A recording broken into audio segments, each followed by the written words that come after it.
Bonjour, news na biso ya lelo eza news moko ya mawa makasi oyo tolobaka biso bamama tolobaka mingi mpona bamama surtout mpona baétude na bango naza vraiment trop sérieuse. Bamama botelema, baparent botelema, surtout soki mwana akokende classe il faut vraiment kozala na communication moko ya bien na mwana.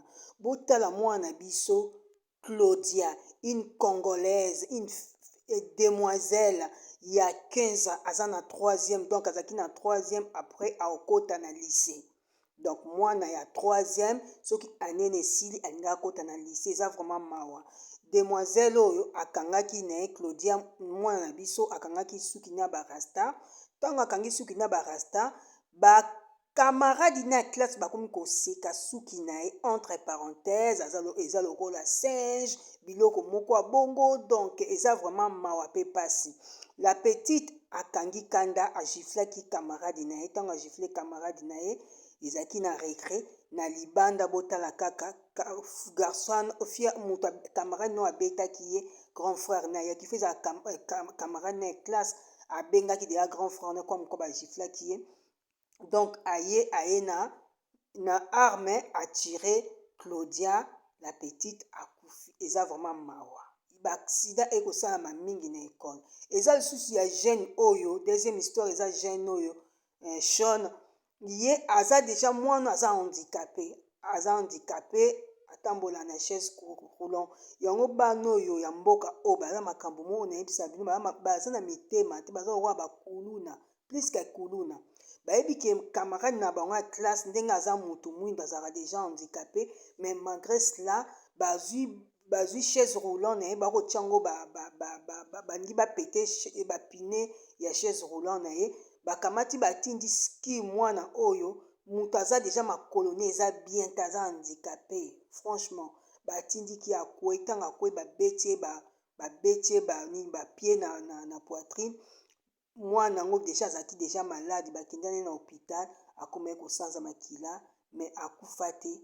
Na suka batuni monsieur le principal abengi baélève oyo babetaki oyo bamenasaki Sean, balobi yo entre parenthèse comme quoi ke babetaki parce que azali moto moyindo, parce que aza noir. Yango bamama franchement baparent il faut kosololaka na bana makasi. Botala Sean ye abiki, amariki aza handicapé, ye nzambe asalisi abiki, mais botala demoiselle na biso, mwana na biso congolaise, une très belle femme. Tant mosusu alingi azala même ministre lelo atiki biso, eza vraiment pasi. Bino monso botali déjà physique ya Sean aomona aza déjà fatigué de vivre, aza deja mwana moko aza deja malade. Motema nini ya bana ya ekole mpenza, bomoni moninga aza deja malade, mais malgré cela boobeta ye, makolo eza deja bien te boobeta ye. Sikoyo histoire ya Claudia vraiment mwana bato akangi suki na ye, bino bozala basuki ya bamindele, biso suki na biso eza bongo, ekipe bino na nini? Ntango mosusu mwana biso alingi azala ne ntango mosusu ministre, tala lelo akei famille baza na pasi. Bamama s'il vous plaît, je vous en supplie, bosololaka na bana, bosolola. Moi je travaille à l'école, nayebi makambo elekaka. Bosololaka na bana, bosololaka na bana. Communication na famille eza bien. Omonaka chaque jour soki mwana aki ekole tuna ye ndenge nini journée elekaki, est-ce que oza na bakamaradi bien, est-ce que surtout bano baza timide, bamonisaka bango mpasi. Na ekole eza lokola na kati ya zamba, na kati ya forêt, balion, baléopard, baantilope, donc bato na bato bazalaka. Même na ekole maternelle, imagine bana babundaka. Ebongo sikoyo na collège eza age oyo bana bazalaka mpe baconfirmaka bacomportement na bango. Monde eza monde moko ya Babylone. Botala ndenge Claudia mpenza mwana kitoko, mwana na mpenza tanda atiki biso boye na mawa vraiment na famille. Bamama ava bolamuki na ntongo bosambela. Comment se fait-il yo omona camarade na yo aza handicapé, makolo eza bien te, mais bozwi mpe booze kokweyisa ye na mabele bobeti ye? Bana mboko baza na esprit mabe, esprit moko toyebi te, fo vraiment kosambela nga na si namona oka liboso ekole bana bakobunda ifo mona nde baya mingi lokola baabei baobeta moninga chance kutu nga azalaki ana gangela moko na bibino na ofunda mine pa mesele principal.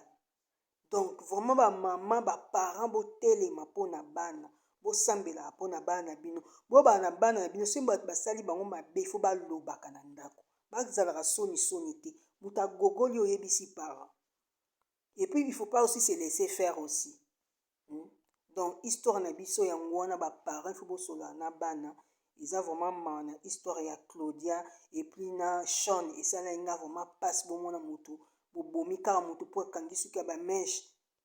Après cela mais c'est le principal alinga masqué histoire comme quoi que Claudia suki ne baki ezaki abanda otumola bato na suki ne déjà bino mo bolobi kaza timide comment ça fait-il la otumola moto ya kaka mawa ya Sean bomo pe Sean aza pe na chaise roulant mais ka bongo bandi maman na biso to sambela kaka eza. Justice pour Claudia qui a perdu la vie pour avoir porté des tresses africaines au collège, c'est parti beaucoup trop loin. Claudia était une adolescente de 15 ans d'origine congolaise scolarisée en classe de 3e. Il faut savoir que Claudia était une élève timide et qui n'avait pas beaucoup d'amis dans l'établissement. Ce jour-là, sa mère a décidé de lui faire des tresses africaines pour sa journée de cours. Mais en arrivant au collège, ses camarades de classe ont commencé à se moquer d'elle et à faire des bruits de singe parce qu'ils n'aimaient pas ses tresses. Pendant la récréation, une élève s'est approchée de Claudia et l'a insultée de sale noire. Alors Claudia, pour se venger de cette injure raciste, s'est défendue et elle a mis une claque à cet élève en question avant de rentrer en cours. À 17h, lorsque Claudia est sortie de l'établissement pour rentrer chez elle, l'élève raciste qu'elle avait bousculé était présente devant le collège avec son grand frère. Son grand frère raciste était armé et c'est à ce moment-là qu'il a tiré sur Claudia. Elle a subi une grave lésion cérébrale, elle a été placée sous assistance respiratoire mais malheureusement, elle n'a pas survécu. Après ce drame, le directeur de l'établissement où était Claudia a fait polémique. En effet, il a déclaré que Claudia avait eu une attitude provocante en portant des tresses africaines. Donc pour cela que de nombreuses associations ont commencé à créer le hashtag Justice pour Claudia afin de dénoncer le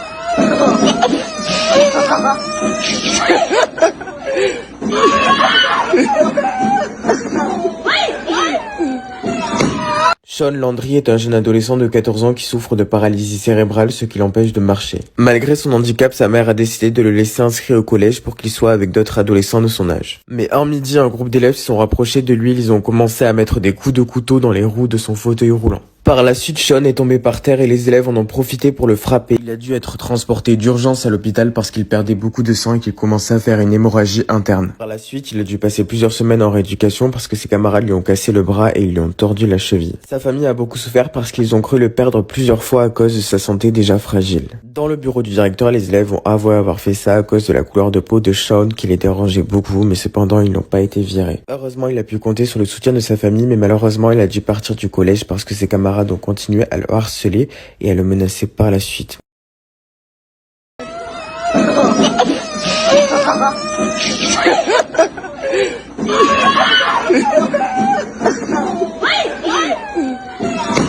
Sean Landry est un jeune adolescent de 14 ans qui souffre de paralysie cérébrale, ce qui l'empêche de marcher. Malgré son handicap, sa mère a décidé de le laisser inscrit au collège pour qu'il soit avec d'autres adolescents de son âge. Mais un midi, un groupe d'élèves se sont rapprochés de lui, ils ont commencé à mettre des coups de couteau dans les roues de son fauteuil roulant. Par la suite, Sean est tombé par terre et les élèves en ont profité pour le frapper. Il a dû être transporté d'urgence à l'hôpital parce qu'il perdait beaucoup de sang et qu'il commençait à faire une hémorragie interne. Par la suite, il a dû passer plusieurs semaines en rééducation parce que ses camarades lui ont cassé le bras et ils lui ont tordu la cheville. Sa famille a beaucoup souffert parce qu'ils ont cru le perdre plusieurs fois à cause de sa santé déjà fragile. Dans le bureau du directeur, les élèves ont avoué avoir fait ça à cause de la couleur de peau de Sean qui les dérangeait beaucoup, mais cependant ils n'ont pas été virés. Heureusement, il a pu compter sur le soutien de sa famille, mais malheureusement, il a dû partir du collège parce que ses camarades ont continué à le harceler et à le menacer par la suite.